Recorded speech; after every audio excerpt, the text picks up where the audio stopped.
Marahil ay marami po ang nahihirapan ngayon sa sitwasyon ng ating bansa sa pagdaan ng bagyo. Marami na ang nasirang bahay, inanod, mga kagamitan at marami na ring lugar ang binabaha.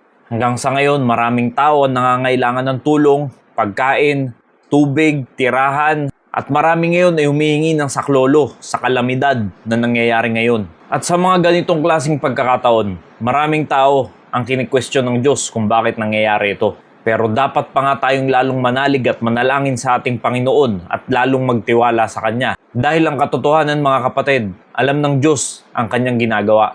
Hindi natin abot, hindi natin matatarok ang Kanyang pag-iisip. Pero ito ang isa sa malinaw sa akin kung bakit nangyayari ang mga ganitong klaseng kalamidad sa ating bansa. Dahil ang Diyos ay may mensahe para sa bawat isa sa atin. Maraming katanungan sa ating pag-iisip na hindi natin kayang ipaliwanag.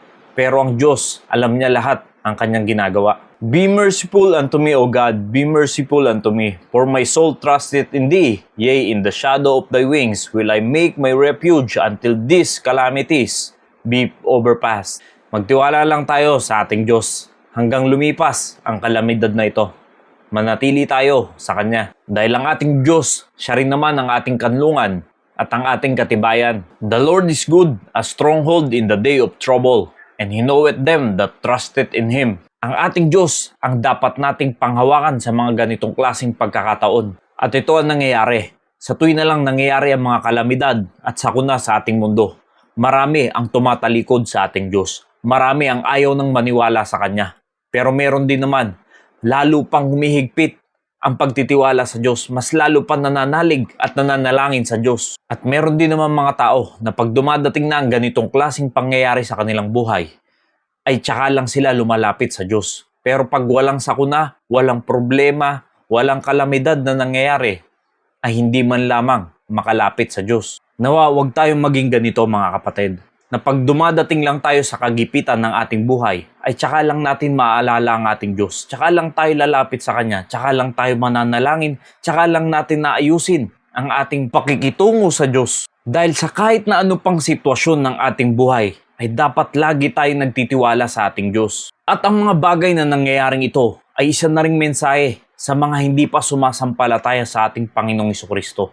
Binibigyan pa ng pagkakataon ng ating Diyos ang mga taong wala pa sa Kanya. Isa itong wake-up call sa mga unbeliever. Mga kaibigan, kilalanin nyo na po ang ating Diyos dahil hindi natin alam kung ano pa ang mga susunod na mangyayari. Hindi natin alam kung mamaya, bukas, o sa mga susunod pang mga araw, nananatili pa tayong buhay. At yung pangyayaring yan ay hindi natin nalalaman kung kailan darating. Kaya't kung ikaw ay nakakaranas ng matinding paghihirap sa nangyayari sa bagyong ito sa ating bansa, kaibigan, kung may oras ka pa at ikaw ay napapanood mo pa ang mensaheng ito, simulan mo nang magsisi, humingi ng kapatawaran sa ating Diyos, talikuran ng mga bagay ng kasamaan ng mundong ito.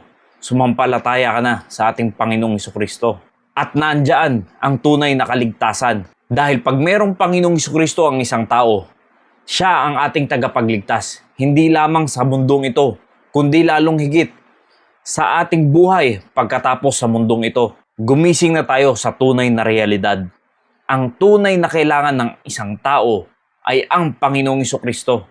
Kaya't mga kaibigan, ang mensaheng ito ay hindi lang dapat sa mga ganitong klaseng pagkakataon tayo nagtitiwala sa Diyos. Dahil ang tunay na may pananampalataya ay kahit kailan ay magtitiwala yan sa ating Panginoon. Mapasako naman yan, mapablessing man yan, o kung ano-ano pang pangyayari sa ating buhay, ay dapat lagi tayong tumatawag sa ating Panginoon. Sa lahat ng pangyayari sa ating buhay, ay dapat lagi natin siyang naaalala. Kaya't ang aking dalangin ngayon, na ingatan at protektahan tayo ng ating Panginoon sa nangyayari sa ating bansa. At lalong higit na maraming tao ang gumising sa katotohanan at maraming tao ang maligtas ngayon, hindi lamang sa pisikal, kundi lalo't higit sa ikalawang kamatayan. Purihin ang pangalan ng Panginoon at magtiwala lamang tayo sa Kanya. Maraming salamat po and God bless you all.